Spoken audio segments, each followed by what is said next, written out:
Hello dear students, welcome back to classroom. അപ്പോൾ നമ്മൾ ചെയ്തുകൊണ്ടിരുന്നത് മഞ്ജു വാര്യരുടെ ഒരു പിക്ചറായിരുന്നു അല്ലേ. നമ്മൾ കഴിഞ്ഞ ക്ലാസ്സിൽ ഗ്രിഡൊക്കെ ഇട്ട് ഔട്ട്ലൈനൊക്കെ വരച്ച് വച്ചിട്ടുണ്ടായിരുന്നു.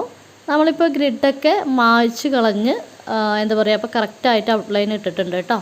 അപ്പോൾ നിങ്ങൾ ഏത് പിക്ചർ ചെയ്യുമ്പോഴും നിങ്ങളുടെ ബുക്കിൻ്റെ മെഷർമെൻറ്റ് ആദ്യം മനസ്സിലാക്കുക കേട്ടോ. അപ്പോൾ നിങ്ങൾക്ക് അതിനെക്കുറിച്ച് എന്തെങ്കിലും ഡൗട്ട് ഉണ്ടെങ്കിൽ നമ്മളെ ക്ലാസ്സിൽ ചോദിക്കാം, ഗ്രൂപ്പിൽ ചോദിക്കുക, അല്ലെങ്കിൽ പേഴ്സണലി ചോദിക്കുക കേട്ടോ. ആ ഒരു ബോക്സുകൾ കറക്റ്റായിട്ട് ഇട്ടെങ്കിൽ മാത്രമാണ് നമുക്ക് നമ്മൾ വിചാരിച്ചിട്ടുള്ള ആളിൻ്റെ ഔട്ട്ലൈൻ കറക്റ്റായിട്ട് കിട്ടുള്ളൂ കേട്ടോ. അപ്പോൾ നമ്മൾ ഫസ്റ്റ് തന്നെ ഗ്രിഡും അതേപോലെ ഔട്ട്ലൈനും ഇടേണ്ടത് HB പെൻസിൽ വെച്ചിട്ടാണ്. HB പെൻസിൽ വെച്ചിട്ട് ചെയ്യുകയാണെങ്കിൽ കൂടി പ്രഷർ കുറച്ചിട്ട് ചെയ്യുക കേട്ടോ. അപ്പോൾ നമ്മൾ ഔട്ട്ലൈൻ ഇട്ടു, ഗ്രിഡൊക്കെ മായ്ച്ച് കളഞ്ഞു. ഇപ്പോൾ ചെയ്യുന്നത് ഷെയ്ഡിങ് ആണ്. ഷെയ്ഡിങ് 2B പെൻസിൽ വെച്ചിട്ട് ലൈറ്റായിട്ടാണ് ഷെയ്ഡിങ് ചെയ്യുന്നത് കേട്ടോ. അമർത്തിയിട്ട് ചെയ്യരുത്. അമർത്തി ചെയ്യാന്ന് വെച്ചാൽ നിങ്ങൾ ഈ ഒരു ഭാഗം മായ്ച്ച് കളയുമ്പോൾ പിന്നെ അവിടെ മാർക്ക് പെൻസിൽ ഒരധികം മാർക്ക് ഉണ്ടാവില്ല, ആ മാർക്ക് ഉണ്ടാവരുത്. അപ്പോൾ അത്രയും ലൈറ്റായിട്ട് വേണം, പെൻസിൽ ചെരിച്ചിട്ട് വേണം ഷെയ്ഡ് ചെയ്യാൻ വേണ്ടിയിട്ട് കേട്ടോ. കാരണം പ്രഷർ കുറച്ചിട്ട് ഷെയ്ഡ് ചെയ്യുമ്പോഴാണ് നമുക്ക് ബ്ലെൻഡ് ചെയ്യുമ്പോൾ വൃത്തിക്ക് അത് ചെയ്ത് എടുക്കാൻ പറ്റുള്ളൂ. അപ്പോൾ അത് ശ്രദ്ധിക്കുക കേട്ടോ. നിങ്ങൾ റെഫർ ചെയ്യുന്ന പിക്ചറിൽ നോക്കിയിട്ട് എവിടേക്കാണ് ഡാർക്ക് വരുന്നത് എന്ന് നോക്കിയിട്ട് അവിടെ മാത്രം ഇതുപോലെ ഷെയ്ഡ് ചെയ്ത് കൊടുക്കുക. അപ്പോൾ ഞാൻ യൂസ് ചെയ്തിട്ടുള്ളത് 2B പെൻസിലാണ്. ശ്രദ്ധിച്ചിട്ട് മാത്രം ചെയ്യുക കേട്ടോ. നിങ്ങൾ കുറച്ച് ടൈം എടുത്തിട്ട് ചെയ്യുകയാണെന്നുണ്ടെങ്കിൽ നിങ്ങളുടെ വർക്ക് നല്ല വൃത്തിക്കായി വരും. ഇതാണ് ബ്ലെൻഡിങ് സ്റ്റെമ്പ് കേട്ടോ. ഈ ബ്ലെൻഡിങ് സ്റ്റെമ്പ് അതേപോലെ നമ്മൾ ഷെയ്ഡിങ്ങിന് പോർട്രേറ്റൊക്കെ ചെയ്യുമ്പോൾ യൂസ് ചെയ്യുന്നതാണ് ഇറേസർ പേന. അപ്പോൾ അത് രണ്ടും ഉണ്ടാക്കുന്ന വീഡിയോ ഞാൻ ഇന്ന് 5 മണിക്ക് അപ്ലോഡ് ചെയ്യേണ്ടത് കേട്ടോ. അപ്പോൾ അതെല്ലാവരും കണ്ടിട്ട് അതൊന്ന് വീട്ടിൽ തന്നെ ചെയ്ത് നോക്കുക. കാരണം അത് മാർക്കറ്റിൽ അവൈലബിൾ ആണ്, പക്ഷേ അതിനൊക്കെ അത്യാവശ്യം നല്ല റേറ്റ് ഉണ്ട്. നമുക്ക് വീട്ടിൽ തന്നെ ഉണ്ടാക്കാൻ പറ്റുന്നുണ്ടെങ്കിൽ അതല്ലേ ബെറ്റർ. അപ്പോൾ അതിൻ്റെ വീഡിയോ ഞാൻ 5 മണിക്ക് അപ്ലോഡ് ചെയ്യാം കേട്ടോ. പിന്നെ നിങ്ങൾ ഈ ഷെയ്ഡ് ചെയ്തൊക്കെ ബ്ലെൻഡ് ചെയ്യുമ്പോൾ ആ മുഖത്തുള്ള ചുളിവുകളും മറ്റും മനസ്സിലാക്കിയിട്ട് പിക്ചറിൽ നോക്കുക.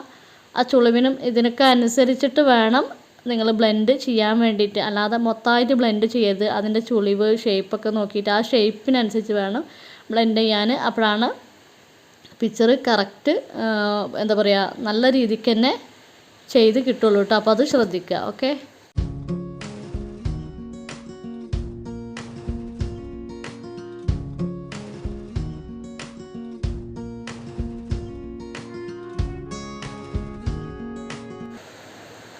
അപ്പോൾ നമ്മൾ ബ്ലെൻഡൊക്കെ ചെയ്ത് അപ്പോൾ നമ്മൾ പേപ്പറിൻ്റെ ഹൈലൈറ്റ് ഒന്നെങ്കിലും ഒഴിച്ചിടുക. അതല്ലാന്നുണ്ടെങ്കിൽ നമ്മൾ ഇതുപോലെ, ഇത് ഇറേസർ പേനയാണ് കേട്ടോ. ഇത് ഇറേസർ പേന യൂസ് ചെയ്യണം എന്തിനാന്ന് വെച്ചാൽ നമ്മുടെ ഫേസിലൊക്കെ ഉണ്ടാകുന്ന ഹൈലൈറ്റ് ഒക്കെ ഉണ്ടല്ലോ, ഫേസിൽ നല്ല ഏതൊരു മൈന്യൂട്ടായിട്ടുള്ള പോയിൻറ്റിലും ഹൈലൈറ്റ് കാണിക്കാൻ വേണ്ടി ഇറേസ് ചെയ്യാൻ ഈസി ആയിട്ട് ചെയ്യാൻ പറ്റിയിട്ടുള്ളൊരു പെന്നാണ് കേട്ടോ. അത് നമുക്ക് വീട്ടിൽ തന്നെ ഉണ്ടാക്കാൻ ഞാൻ നേരത്തെ പറഞ്ഞല്ലോ. അപ്പോൾ നമ്മൾ ഇറേസർ വെച്ചിട്ട് നമുക്ക് ചെയ്യാം, പക്ഷെ ഇറേസർ വെച്ചിട്ട് നമ്മൾ ഇറേസ് ചെയ്യുമ്പോൾ വലിയൊരു ഭാഗം ഇറേസായി പോകില്ലേ. വലിയ ഭാഗത്ത് വൈറ്റ് ടോണായിട്ട് അവിടെ അങ്ങനെ കിടക്കും ഹൈലൈറ്റ്. അപ്പോൾ നമുക്ക് ചെറിയ ചെറിയ ഭാഗങ്ങളിൽ ഇറേസ് ചെയ്യാൻ വേണ്ടിയിട്ടാണ് ഇറേസർ പേന യൂസ് ചെയ്യുന്നത്. മാർക്കറ്റിൽ ഒരു 165 രൂപയൊക്കെ ഉണ്ട് തോന്നുന്നു. ഇത് നമുക്ക് ഈസി ആയിട്ട് തന്നെ ഉണ്ടാക്കാൻ പറ്റും. അപ്പോൾ നിങ്ങളത് നോക്കിയിട്ട് ചെയ്ത് നോക്കട്ടോ, വളരെ ഈസിയാണ്. അപ്പോൾ പിക്ചറിൽ നോക്കുക, പിക്ചറിൽ ഡാർക്കുള്ള ഭാഗങ്ങളിൽ നോക്കിയിട്ട് ചെയ്യാൻ. നമ്മൾ സെക്കൻഡ് ടോൺ ഇടുന്നതും 2B വെച്ചിട്ട് തന്നെയാണ് കേട്ടോ. ഫസ്റ്റ് നമ്മൾ 2B വെച്ചിട്ടപ്പോൾ പ്രഷർ കുറച്ചിട്ടാണ് ഇട്ടത്, അതായത് ലൈറ്റായിട്ടാണ് ഇട്ടിട്ടുണ്ടായിരുന്നത്. രണ്ടാമത് കുറച്ച് ലൈറ്റ് കൂട്ടിയിട്ടാണ് ഇടുന്നത് കേട്ടോ. നിങ്ങൾ ഓരോ ഭാഗവും ചെയ്യുമ്പോൾ നിങ്ങൾക്ക് തന്നിട്ടുള്ള പിക്ചർ നോക്കുക, അതിൽ എന്തൊക്കെയാണ് എവിടേക്കാണ് ഹൈലൈറ്റ് ഡാർക്ക് എന്നുള്ളത് നോക്കിയിട്ട് കറക്റ്റായിട്ട് നോക്കിയിട്ട് ചെയ്യുക. പിന്നെ അതേപോലെ ഈ കൃഷ്ണമണിയൊക്കെ ചെയ്യുമ്പോൾ ഒറ്റയടിക്ക് ബ്ലാക്ക് കൊടുക്കരുത്, അവിടെ ഹൈലൈറ്റ് പേപ്പർ വൈറ്റ് ഒഴിച്ചിടണം. അത് ഒഴിച്ചിട്ടിട്ടില്ല എന്നുണ്ടെങ്കിൽ മറന്നു പോയിട്ടുണ്ട് എന്നുണ്ടെങ്കിലാണ് നമ്മൾ റേസർ പേന യൂസ് ചെയ്തിട്ട് ജസ്റ്റ് ഒന്ന് റേസ് ചെയ്ത് കൊടുക്കേണ്ട ആവശ്യമുള്ളൂ കേട്ടോ. അതായത് കൃഷ്ണമണിയിലൊക്കെ ഒരുപാട് ഷെയ്ഡ് ഉണ്ടാവും, ഹൈലൈറ്റ് ഉണ്ടാവും, ലൈറ്റ് ടോൺ ഉണ്ടാവും, ഡാർക്ക് ഉണ്ടാവും. അത് പിക്ചറിൽ നോക്കിയിട്ട് വേണം നിങ്ങൾ ചെയ്യാൻ വേണ്ടിയിട്ട്. പിന്നെ കണ്ണിൻ്റെ മുകളിൽ ഇതുപോലെ ഒരു മടക്കുണ്ടാവും, അത് നിങ്ങൾ ലൈറ്റായിട്ട് ചെയ്യുക. 2B പെൻസിലാണ്, ലൈറ്റായിട്ട് ചെയ്യുക കേട്ടോ. പ്രഷർ കുറച്ചിട്ട് ചെയ്യുക. പിന്നെ പുരികം ഡാർക്കിൽ ചെയ്യരുത്. നമ്മൾ 2ഉം 3ഉം ടോണൊക്കെ ചെയ്യുമ്പോഴാണ് ഈ ഒരു മുടി രോമമൊക്കെ ചെയ്യുന്നത് കറക്റ്റായിട്ട് ആയി കിട്ടുള്ളൂ കേട്ടോ. പിക്ചറിൽ നോക്കിയിട്ട് ഓരോ ഭാഗവും ചെയ്യുക. അതായത് ഐബ്രോയുടെ താഴെ കണ്ണിൻ്റെ ഇടയിലായിട്ട് ലൈറ്റ് ടോൺ ഉണ്ടാവും, ശ്രദ്ധിക്കുക കേട്ടോ.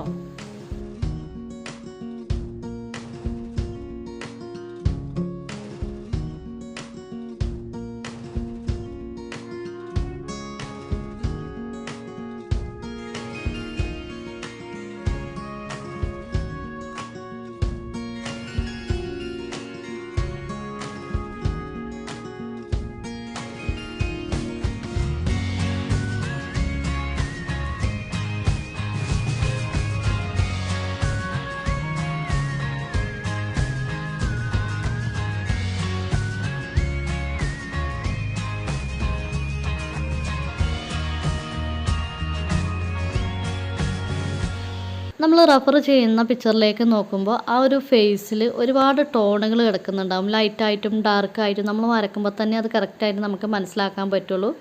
അപ്പോൾ നിങ്ങൾ നേരിട്ട് കൊണ്ടുപോയിട്ട് 10B ഒന്നും കൊണ്ടുപോയിട്ട് കൊടുക്കരുത്. ഫേസിൽ ഒരിക്കലും 10B യൂസ് ചെയ്യരുത് കേട്ടോ.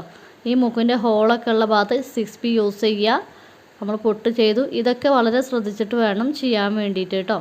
പിന്നെ മുഖത്ത് ചുളിവുകളും കാര്യങ്ങളും ഒക്കെ ഉണ്ടാവും. അവിടെ 2B വെച്ചിട്ട് ചെയ്യുക. ആദ്യം പെൻസിൽ വെച്ചിട്ട് ജസ്റ്റ് ഒന്ന് ഷെയ്ഡ് ചെയ്യുക. അത് അമർത്തിയിട്ട് ചെയ്യരുത്. എന്നിട്ട് ബ്ലെൻഡിങ് സ്റ്റെമ്പ് വെച്ചിട്ട് നമ്മൾ ആ ഒരു ഷേപ്പിനനുസരിച്ചിട്ട് ബ്ലെൻഡ് ചെയ്ത് കൊടുക്കുക കേട്ടോ. ലിപ്സ് ചെയ്യുമ്പോഴൊക്കെ ശ്രദ്ധിക്കുക. ലിപ്സൊക്കെ വളരെ ലൈറ്റായിട്ട് വേണം ചെയ്യാൻ വേണ്ടിയിട്ട് കേട്ടോ.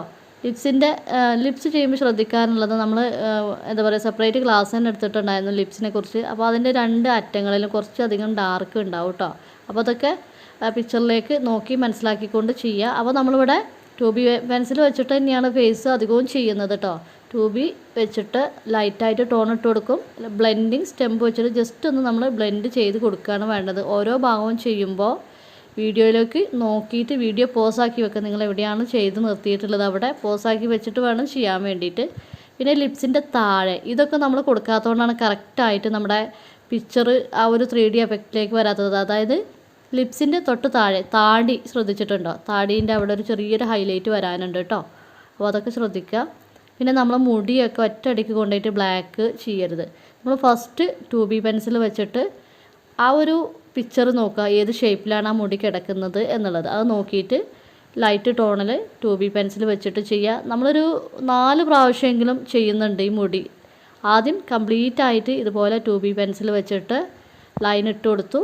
എന്നിട്ട് അതിൻ്റെ ഷേപ്പിന് തന്നെ അനുസരിച്ചിട്ട് ചെയ്യുക കേട്ടോ. ഫസ്റ്റ് തന്നെ ചെയ്യുക. എന്നിട്ട് നമ്മൾ ബ്ലെൻഡിങ് സ്റ്റെമ്പ് വെച്ചിട്ട് ജസ്റ്റ് ഒന്ന് അവിടെ ബ്ലെൻഡ് ചെയ്ത് കൊടുക്കുന്നുണ്ട്. അതിൻ്റെ ആവശ്യമില്ല, പക്ഷേ നമ്മളത് എളുപ്പത്തിന് വേണ്ടിയിട്ട് ചെയ്യുന്നതാണ്. ബ്ലെൻഡിങ് സ്റ്റെമ്പ് വെച്ച് ചെയ്യുമ്പോൾ കുറച്ചുകൂടി മുടിക്കൊരു തിക്നെസ് തോന്നും. കാരണം നമുക്ക് ഒരുപാട് തവണ ഇതുപോലെ ലൈനിട്ട് വരക്കേണ്ടതില്ല. ഇതുപോലെയെന്നല്ല, നമ്മൾ ബ്ലെൻഡിങ് സ്റ്റെമ്പ് ഉപയോഗിക്കുമ്പോൾ നമുക്ക് ഈസിയാണ് ശരിക്കും. അപ്പോൾ നമ്മൾ ഫസ്റ്റ് 2B പെൻസിൽ വെച്ചിട്ട് മുടിയുടെ ഫസ്റ്റ് ടോൺ ചെയ്തു. എന്നിട്ട് നമ്മൾ ബ്ലെൻഡിങ് സ്റ്റെമ്പ് വെച്ചിട്ട് ചെയ്തു, അതായത് ബ്ലെൻഡ് ചെയ്തു. രണ്ടാമത് നമ്മൾ വീണ്ടും എന്താ പറയുക 6B വെച്ചിട്ടാണ് രണ്ടാമത്തെ ടോണ് ചെയ്യുന്നത് കേട്ടോ. അതും നമ്മുടെ പിക്ചറിലേക്ക് നോക്കുക. പിക്ചറിൽ എവിടേക്കാണ് ഡാർക്ക് ലൈറ്റ് എന്നൊക്കെ നോക്കുക കേട്ടോ. അമർത്തിയിട്ട് ചെയ്യരുത്. അപ്പോൾ അതിൻ്റെ ഷേപ്പിനനുസരിച്ചിട്ട് ചെയ്യുക. നിങ്ങൾ ആദ്യമൊക്കെ ചെയ്യുമ്പോൾ ചിലപ്പോൾ വൃത്തിയായിക്കോളണം എന്നില്ല കേട്ടോ. ഒരുപാട് പ്രാക്ടീസ് ചെയ്യുമ്പോഴാണ് നമ്മളെ എന്താ പറയുക, നമുക്ക് ഉള്ളൊരു കഴിവ് നമുക്ക് അത് നന്നാക്കി കൊണ്ടുവരാൻ കഴിയുള്ളൂ കേട്ടോ. അപ്പോൾ ഒരുപാട് പ്രാവശ്യം ചെയ്യുമ്പോൾ നന്നായിക്കോളും. പിന്നെ ആ ഒരു പിക്ചറിലേക്ക് നോക്കുമ്പോൾ നിങ്ങൾക്ക് ശ്രദ്ധിക്കാൻ പറ്റും, മുടി നെറ്റിയിലേക്ക് കിടക്കുന്ന ആ ഒരു ജോയിൻ്റ് ആകുന്ന ഭാഗത്ത് ചില ഭാഗങ്ങളിൽ തിക്നെസ് ഇല്ല. അതൊക്കെ നോക്കിയിട്ട് ആ ഒരു പിക്ചറിൻ്റെ പ്രത്യേകതകൾ മനസ്സിലാക്കിയിട്ട് വേണം നിങ്ങൾ ഓരോ വർക്കും കംപ്ലീറ്റ് ചെയ്യാൻ വേണ്ടിയിട്ട്. നമ്മളിപ്പോൾ 2nd ടോണാണ് മുടിയിൽ ചെയ്തിട്ടുള്ളത്. ഇനിയും ഒരുപാട് ടോണുകൾ നമുക്ക് ചെയ്യാനുണ്ട് കേട്ടോ. അപ്പോൾ ഒരുപാട് പ്രാവശ്യം ഇതുപോലെ സ്റ്റെപ്പ് ബൈ സ്റ്റെപ്പായിട്ട് കൊടുക്കുമ്പോഴാണ് നമ്മുടെ പിക്ചർ നല്ല ഭംഗിക്ക് വൃത്തിയായിട്ട് കിട്ടുള്ളൂ കേട്ടോ. നിങ്ങൾ കരുതും എത്ര ഈസിയാണ് 10B വെച്ചിട്ട് ഔട്ട്ലൈൻ ഇട്ടാൽ എന്നുള്ളത്. അപ്പോൾ അങ്ങനെ വെക്കുമ്പോൾ അതിന് ടോണുകൾ ഉണ്ടാവില്ല, ജസ്റ്റ് ഒരു ബ്ലാക്ക് കളർ മാത്രമേ ഉണ്ടാവുള്ളൂ കേട്ടോ. അപ്പോൾ നിങ്ങളെപ്പോഴും വൃത്തിക്ക് ടൈം എടുത്തുകൊണ്ട് ചെയ്യാൻ നോക്കുക കേട്ടോ. സമയമില്ലാത്ത സമയത്ത് നിങ്ങൾ പോർട്രേറ്റ് ഒന്നും ചെയ്യാൻ ശ്രമിക്കരുത്. നമ്മൾ ഇയർമ ലൈറ്റ് ടോണാണ് വെക്കുന്നത് കേട്ടോ. ആ പിക്ചറിൽ നോക്കുക എവിടേക്കാണ് ഡാർക്ക് വരുന്നത് അവിടെ നമ്മൾ 2B വെച്ചിട്ടാണ് ഇയറിൻ്റെ ആ ഒരു ഡാർക്കുള്ള ടോണുകളിലൊക്കെ ചെയ്യുന്നത് കേട്ടോ. വളരെ ശ്രദ്ധിച്ചിട്ട് ചെയ്യുക.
നമ്മുടെ പിക്ചറിൽ ഫേസ് ഇപ്പോൾ ഏകദേശം കംപ്ലീറ്റ് ആവാനായിട്ടുണ്ട്. ഇനിയും ഒരുപാട് ടോണുകൾ ഹെയറിലൊക്കെ കയറാനുള്ളതാണ് കേട്ടോ. നമ്മുടെ താടിയുടെ ഈ ഒരു ഭാഗത്ത് എന്താ പറയുക, ഒരു 4B വെച്ചിട്ട് ജസ്റ്റ് ഒന്ന് ഷെയ്ഡ് ചെയ്ത് കൊടുത്തിട്ട് ബ്ലെൻഡിങ് സ്റ്റെമ്പ് വെച്ചിട്ട് നന്നായിട്ടൊന്ന് ബ്ലെൻഡ് ചെയ്ത് കൊടുക്കുക കേട്ടോ.